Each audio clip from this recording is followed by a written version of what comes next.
Еврорадио.FM. Просто допустили на один. Вітаю ўсіх слухачоў Еўрарадыё. Студыі для вас працуе Зміцер Лукашук, і гэта сумесны стрым Еўрарадыё і Е-прамовы, які, як звычайна, можна не толькі слухаць, але і глядзець праз акаунты Еўрарадыё ў сацыяльных сетках Facebook, Аднакласнікі, ВКонтакце, на канале YouTube. На мінулым тыдні 13-14 снежня ў Брусэлі праходзіла чарговы раунд пасяджэння перамоў каардынацыйнай групы Беларусь-ЕС. Абмяркоўвалі розны спектр пытанняў ад узроўню сённяшніх узаемаадносінаў паміж Беларусю і Еўрасаюзам да пытання правоў чалавека. Пра тое, пра што канкрэтна гаварылі, да чаго дамовіліся і ўвогуле пра сённяшні стан беларуска-еўрапейскіх адносінаў мы сёння пагаворым з палітолагам, экспертам мінскага дыялогу Дзянісам Міленцовым. Добрый дзень, Дзяніс. Добрый дзень. Дзяніс, наколькі, калі я не памыляюся, 3 гады ўжо фактычна збіраецца каардынацыйная група Беларусь-ЕС, перамаўляецца, дамаўляецца, там нешта выпрацоўвае. Ці можна вот такі, в прынцыпе, ўжо напрыканцы года бягуча подвесці таке, падсумаваць вынікі працы трохгадовай. Ці можна сказаць, што вот мы за гэты час здолелі там зрабіць вось гэта, мы так прасунуліся, ці вот ну там вот нешта вырашаем так паціху дробненькімі такімі крокамі, але там топчымся на месцы, але дробнымі крокамі рушым. Ну, па-першае, я трошку праясню пра фармат гэтай каардынацыйнай групы. Ён быў створаны не столькі для паглыбленай нейкай дыскусіі ў кожным канкрэтным пытанні, колькі якраз такі пра тое, каб з тым прыцэлам, каб вось кожныя паўгады, яна збіраецца кожныя паўгады падсумоўваць той дыялог, які ідзе паміж Беларусю і Еўразвязам па розных накірунках. Таму што ў нас ёсць асобны там дыялог па гандлі, у нас ёсць асобны дыялог па правах чалавека, па мытні і гэтак далей, там па ахове прыроды, іх цэлы такі набор. Да гэтага ёсць яшчэ некалькі трэкаў перамоўных, напрыклад, па спрашчэнні візавага рэжыма, гэта асобна яны збіраюцца і перамаўляюць. Ёсць перамовы па прыярытэтах партнёрства, гэта вось новы такі замяняльнік дамовы пра супрацоўніцтва і партнёрства, якое у нас няма зараз. Вось. А каардынацыйная група збіраюцца профільныя міністэрствы, з беларускага боку прадстаўнікі іх збіраюцца профільныя генеральныя дырэктараты Еўракамісіі, і яны падводзяць вынік, што было зроблена за паўгады. І структурна гэта камісія, гэтая каардынацыйная група, яна складаецца з некалькі блокаў. Гэта звычайна 2 дні працы, ці там 1,5 дні працы. Гэта закрытыя блокі, дзе толькі урадавыя чыноўнікі паміж сабой перамаўляюцца. Ёсць адкрыты блок, дзе таксама яны запрашаюць прадстаўнікоў экспертнай супольнасці, грамадзянскай супольнасці. І гэта якраз вот той блок адкрыты, дзе пералік вось гэтых дыялогаў. Да? Там 11 тэмаў, там можна пачуць і як падводзяць вынік прадстаўнікі дзяржаўных органаў ЕС, і можна самім нават нешта сказаць бывае. Вось.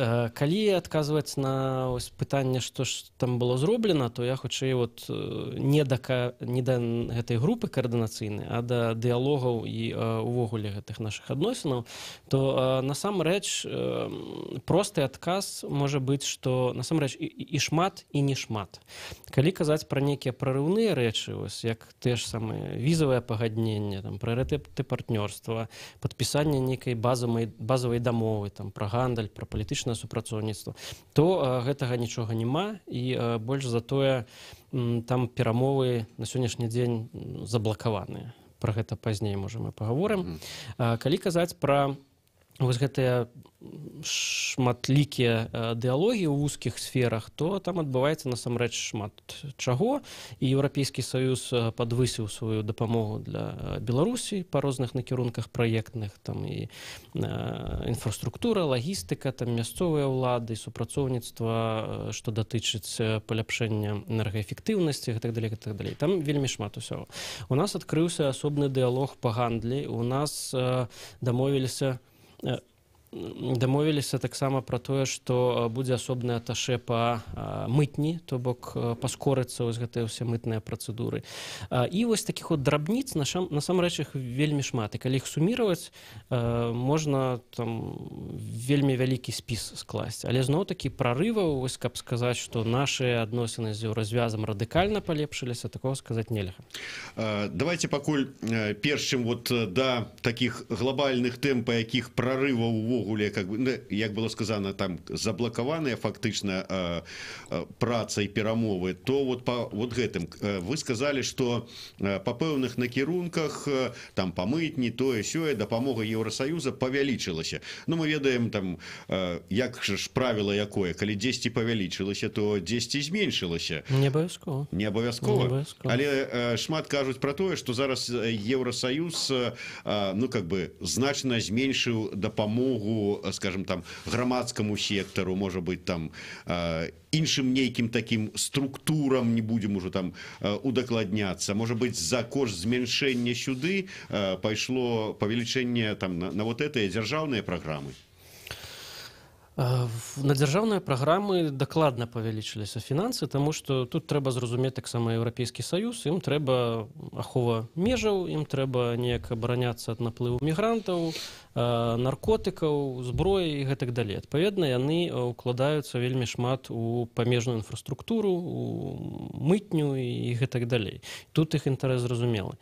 Але я б не сказаў, што так уж радыкальна была зніжана падтрымка, зменшана падтрымка грамадзянскай супольнасці, таму што па іх бюджэтах, калі мы паглядзім вот сукупныя тыя, которые ідуць па менавіта еўрасаюзаўскіх цэнтральных інструментах падтрымкі, то гэта звычайна ад агульнага бюджэта недзе 5-8%. Калі вот мы паглядзім структуру вось гэтага цяперашняга бюджэта, які быў прыняты на падтрымку Беларусі, гэта вот выключна на грамадзянскую супольнасць, там 5%, наколькі я памятаю, але там пэўныя такія межы, оно можа быць трошку больш, трошку менш, залежыць ад таго, якія там праекты пададзены, як яны ўхвалены.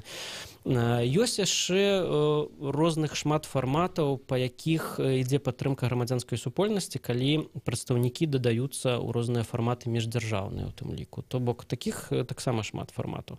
Ёсць асобныя фонды не ЕСаўскія, але ў еўрапейскіх краінах.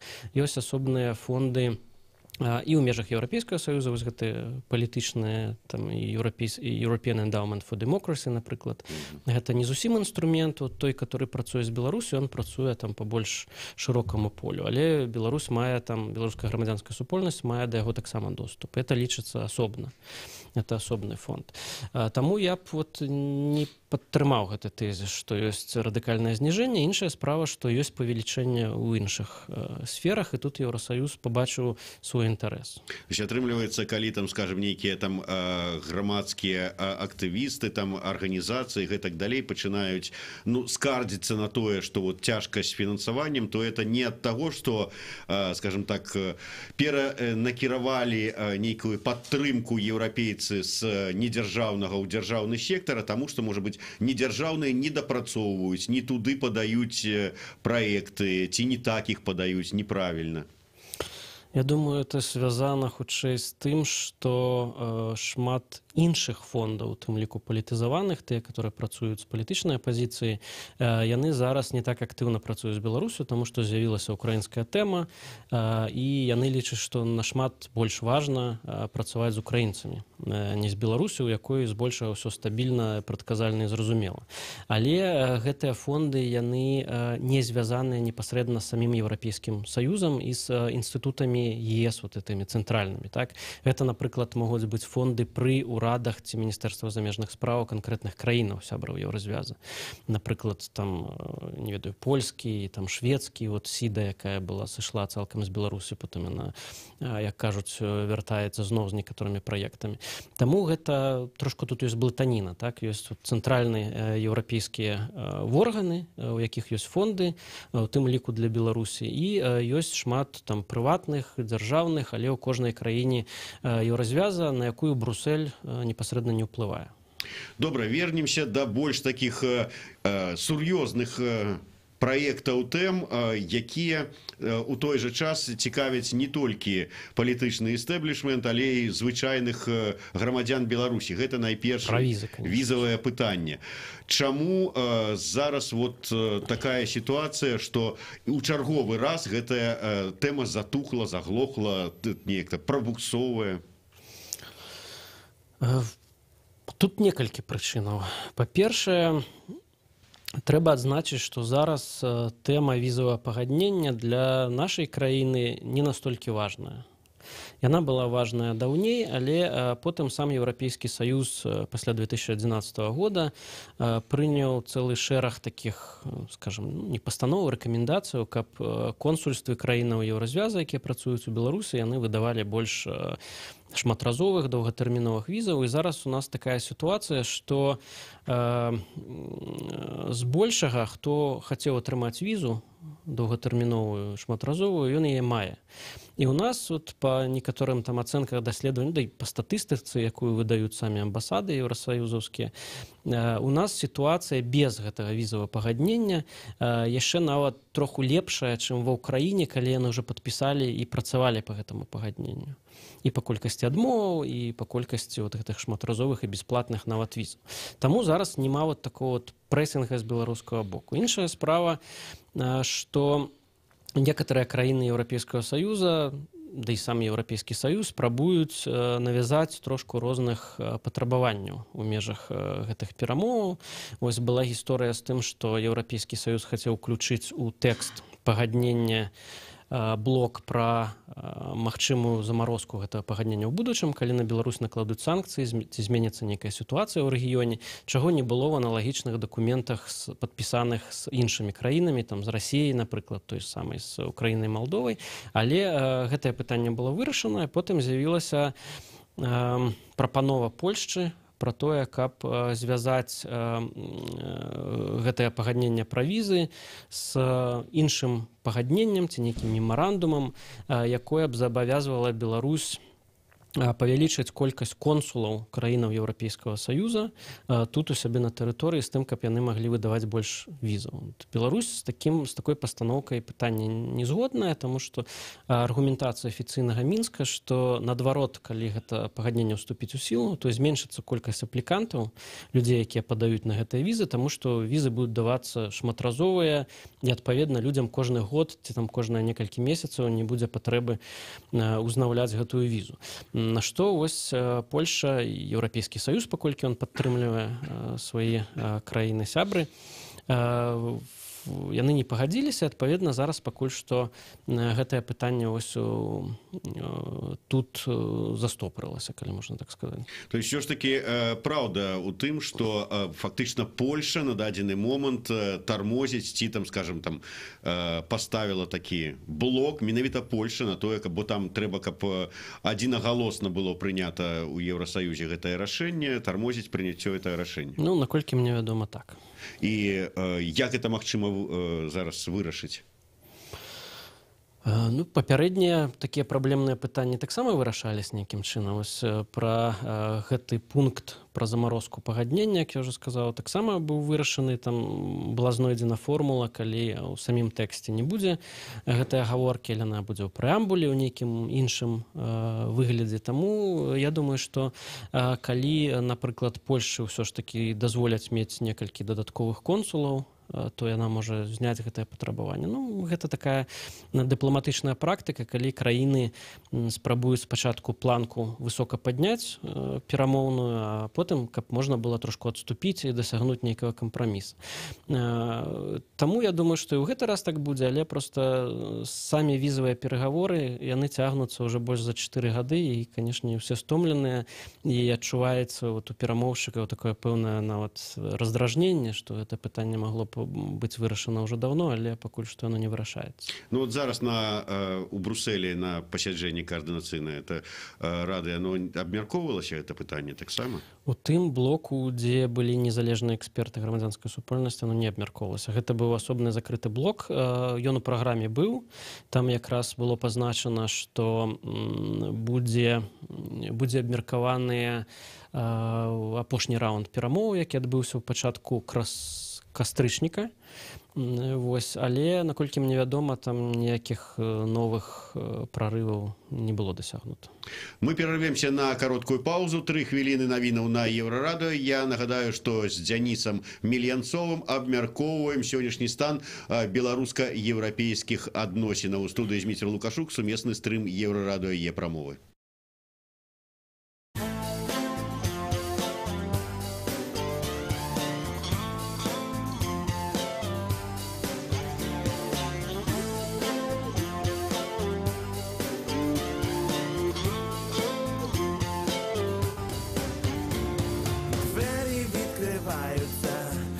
Починається, здалеки ламаються і місця нема. Лампи ледве блимають, дівчата кліпають, хлопці їх пощипують, просять вина. Пахосні напудрені, чуть-чуть обкурені, скучно роздивляються на світлий бокал. Дами з депутатами, майже як статами, плавно направляються у Віповський зал.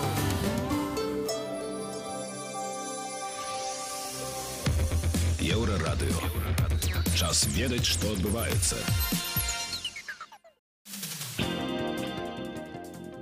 Вітаю, каротка пра асноўныя падзеі на гэты час. Лукашенко правёў нараду аб развіцці летніх відаў спорту, запатрабаваў, па-першае, максімальнай эфектыўнасці дзяржаўных укладанняў у галіну, па-другое, адзначыў недапушчальнасць ужывання допінгу, а па-трэцяе, недапушчэнне, каб аздольныя спартоўцы выступалі за іншыя краіны, з'язджалі за мяжу, зацытую. Папярэджваю катэгарычна, не дай Бог з'едзе за мяжу хоць адзін здольны спартсмен, адразу ж пойдзе па вертыкалі праверка. Мы нікога не трымаем, але павінны заключыць з кожным дамову. Яны тут вырастаюць чэмпіёнамі і з'язджаюць. Дык заплаці. Гэта ў дамове павінна быць прапісана.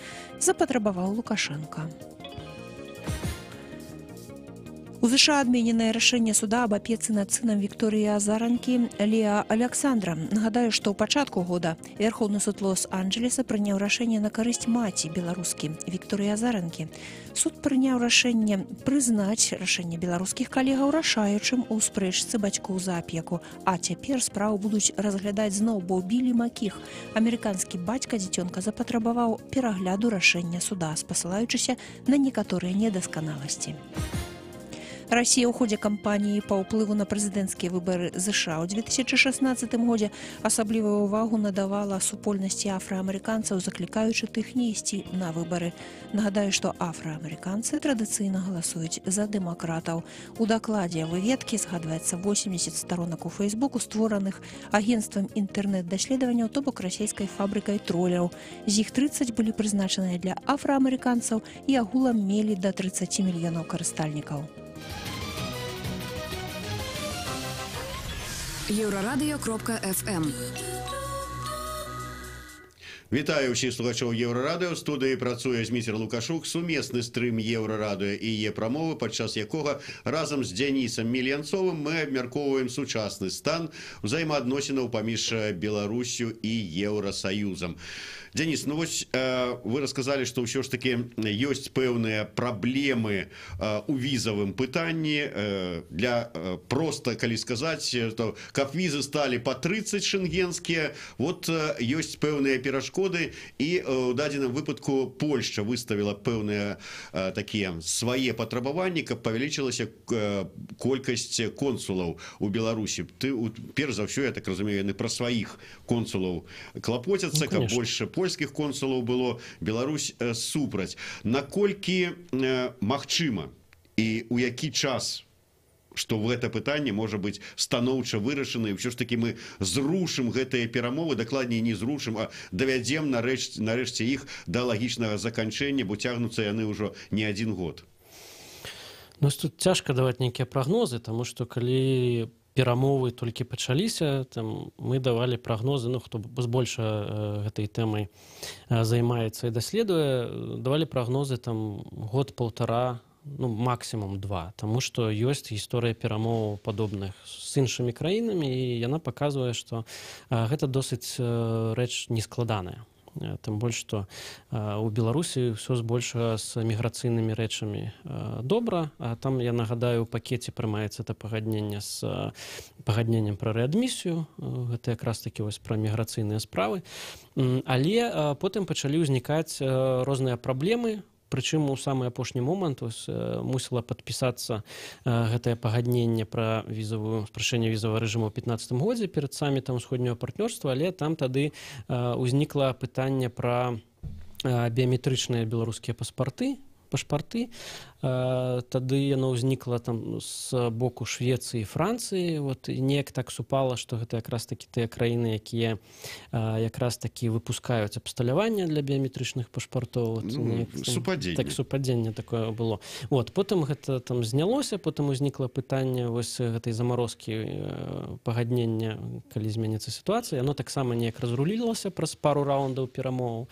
Я думаю, што сітуацыя вось гэта з консуламі, яна таксама можа быць развязаная там наступны раунд, допустим, калі ён будзе праведзены на пачатку наступнага года, таму што, наколькі мне вядома, беларускі бок ён катэгарычна не супраць таго, каб павялічылася колькасць консулаў. Там ёсць, правда, некае такое досыць балючае пытанне з картай паляка. Таму што ёсць такое разуменне у афіцыйнага Мінска, што гэтыя консулы, которым дазволяць тут працаваць, яны хутчэй будуць выдаваць карты паляка, а не візы.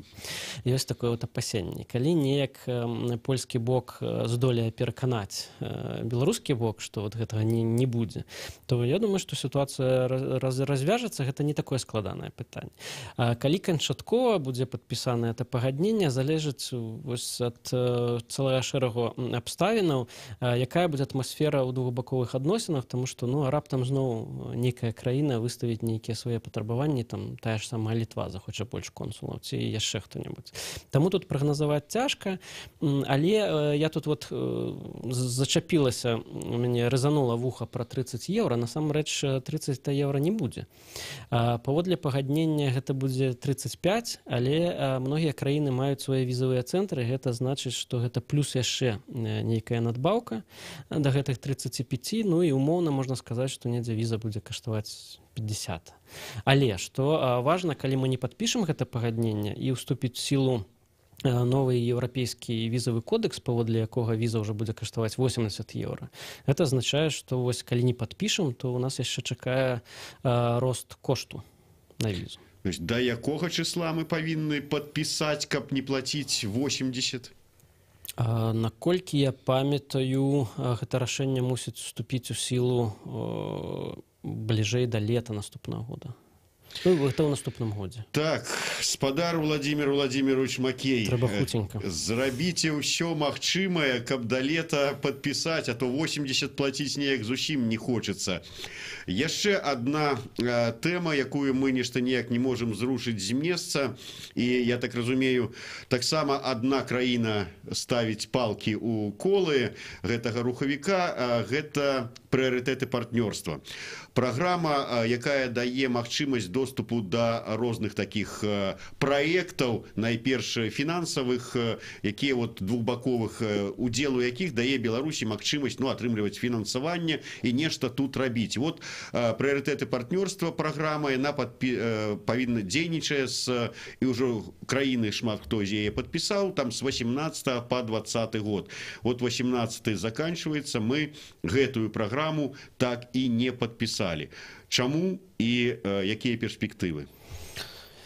Адказ просты, таму што ёсць пазіцыя Літвы, якая зараз ва ўсе трэкі беларуска-еўрапейскіх перамоваў у любыя, яна спрабуе якраз такі прыцягнуць пытанне атамнай электрастанцыі, таму што для іх это важнае палітычнае пытанне, важнае пытанне бяспекі, і іх патрабаванне такое зараз, што ўсе тыя рэкамендацыі, якія былі зроблены па выніках стрэс-тэстаў беларускай атамнай электрастанцыі, яны мусяць быць выкананыя да ўступлення, да ўвядзення ў эксплуатацыю атамнай электрастанцыі. Мяркуючы па тым, што там першы энергаблок ужо ў наступным годзе, здаецца, мусіць уводзіцца, то, канешне, Беларусь не паспее выканаць гэтае патрабаванне.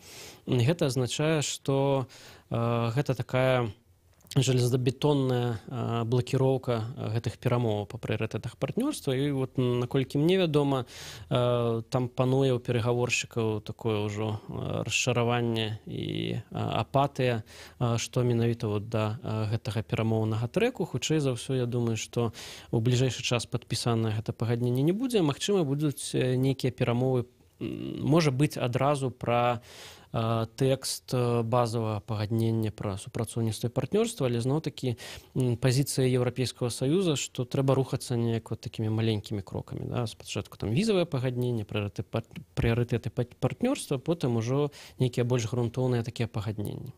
Ну вот это мы зараз говорим про грунтоўнае пагадненне, про супрацоўніцтва і партнёрства, якое маюць усе краіны з Еўрасаюзам апроч Беларусі.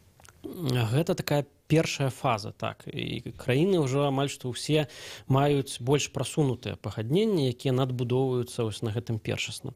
Гэта такое пагадненне, якое звычайна там усе суседзі, не толькі суседзі, проста краіны, якія маюць дыпламатычныя стасункі, нейкую паміж сабой там гандаль, камунікацыю, падпісваюць. І Беларусь падпісала яго таксама ў 94 годзе. Але оно не было канчаткова ратыфікаванае, таму што тады быў рэферэндум 96-го года, і Еўрапейскі Саюз прыпыніў ратыфікацыю. Адпаведна, у нас зараз з Еўрапейскім Саюзам няма ніякай правовой базы супрацоўніцтва, адпаведна, няма палітычных фарматаў перамоваў, калі б рэгулярна збіраліся прадстаўнікі краінаў на высокім узроўні.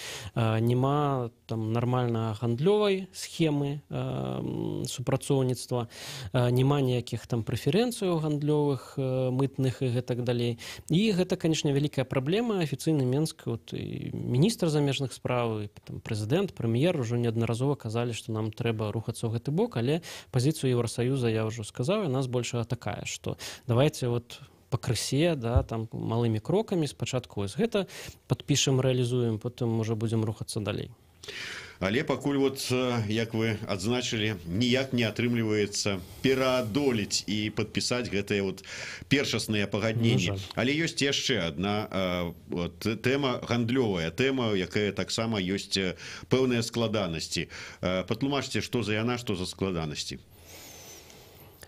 Складанасць у тым, што Еўрапейскі Саюз, нягледзячы на тое, што ён дэкларуе адкрытасць, празрыстасць, канкурэнтнасць, рынак і гандаль паміж усімі краінамі вольны, ён, тым не менш, спрабуе таксама абараніць свой унутраны рынак ад краінаў, трэціх краінаў, паколькі, як вядома, сельская гаспадарка, яна датуецца з еўрапейскага бюджэта.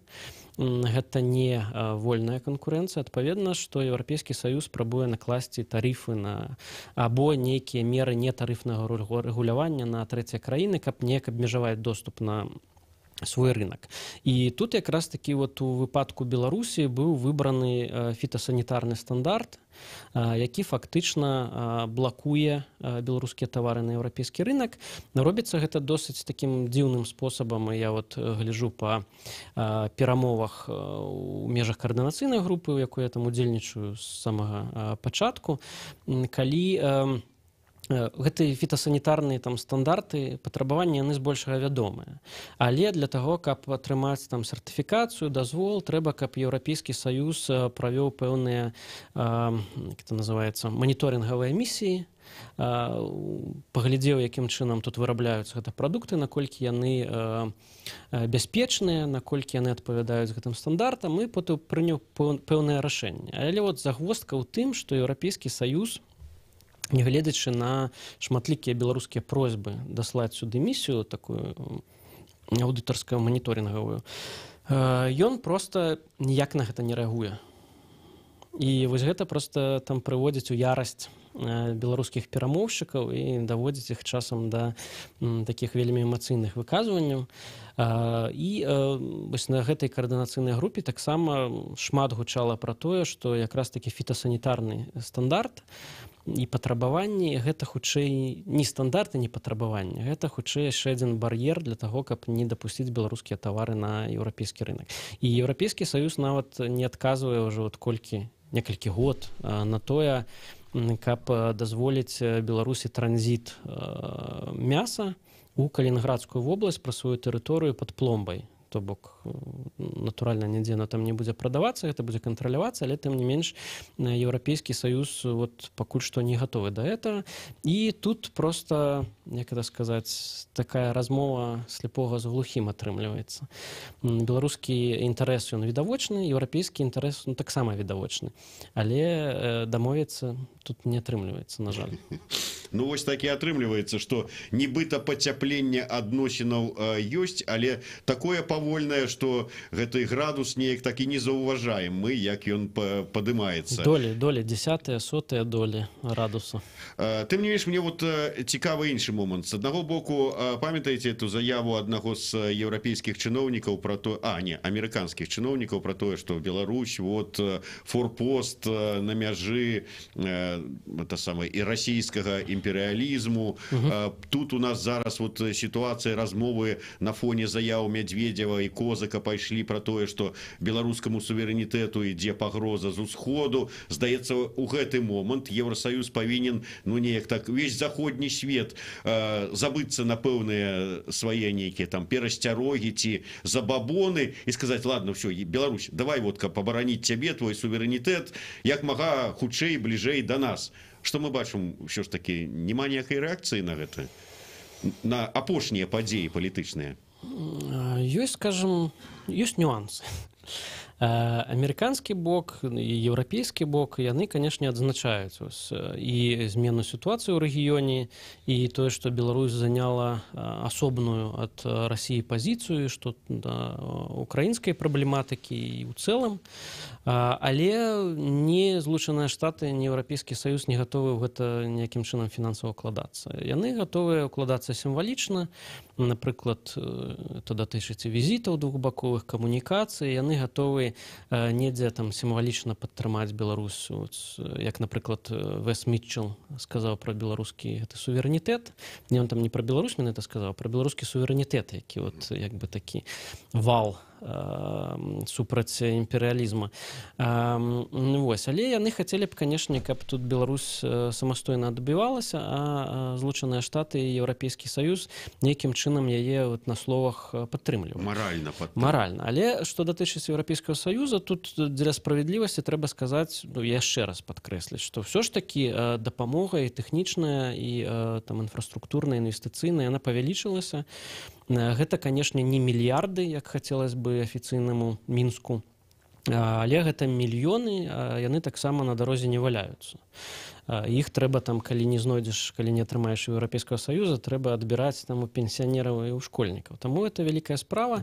І я тут яшчэ таксама не сказаў, упершыню для Беларусі адкрылася магчымасць працаваць з еўрапейскім інвестыцыйным банкам у мінулым годзе.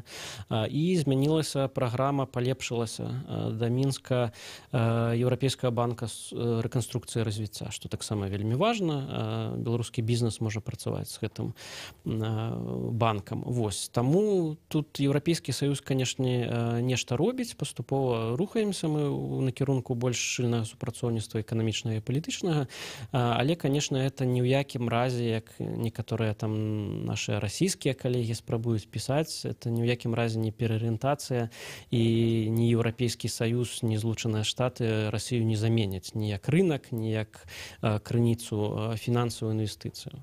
Пакуль што. Ну, мы ж у любым выпадку праўду бы не сказалі нашим расійскім партнёрам, наколькі шчыльна там, ці наколькі рэзкая у нас пераарыентацыя адбываецца ці не адбываецца. Конечно, не. Это мой сур'ёзны твар. Это, конечно, не скажем. Денис, ну і на заканчэнне. Прагнозы на наступны год. Узаемаадносінаў Беларусь-ЕС. Прыкладна ўсё тое ж самае, але з такой вельмі добрай, прыязнай, сяброўскай атмасферай і рыторыкай. То есть з добрымі вачыма будзем па-ранейшаму таптацца на месцы? Я думаю, што так.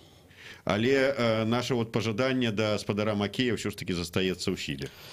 Візы трэба, ну, у мяне ёсць, канешне, віза, але я думаю, што... І у вас, я думаю, што таксама ёсць. Але я думаю, што эта справа такая вельмі важная, і справа нават важная не столькі для беларусаў, колькі для Еўрапейскага Саюза, калі ён сапраўды хоча хутка павысіць і палепшыць свой імідж, сваю бачнасць, рэнамэ сярод беларускіх грамадзян. Вот візавае пытанне, гледзячы па сацыялогіі па ўсёй, яно для беларусаў важнае. Яны кажуць, што так сапраўды і без віз, і там танныя візы яны важныя. І гэта якраз такі вот для Брюсселя, я думаю, просты, танны шлях для таго, каб падвысіць сябе ў вачах беларусаў. Ну, апошні месседж Дзяніса Мельянцова быў скіраваны ў бок прадстаўніцтва Еўрасаюза ў Беларусі. Я думаю, яны нас пачуюць. Дзякуй вялікі. Дзяніс Мельянцов, Зміцер Лукашук, сумесны стрым Еўрарады і Е-прамовы. Спадзяемся, што ўсё ж такі пачнем таптацца больш хутчэй на месцы ва ўзаемаадносінах з Еўрасаюзам. Дзякуй вялікі.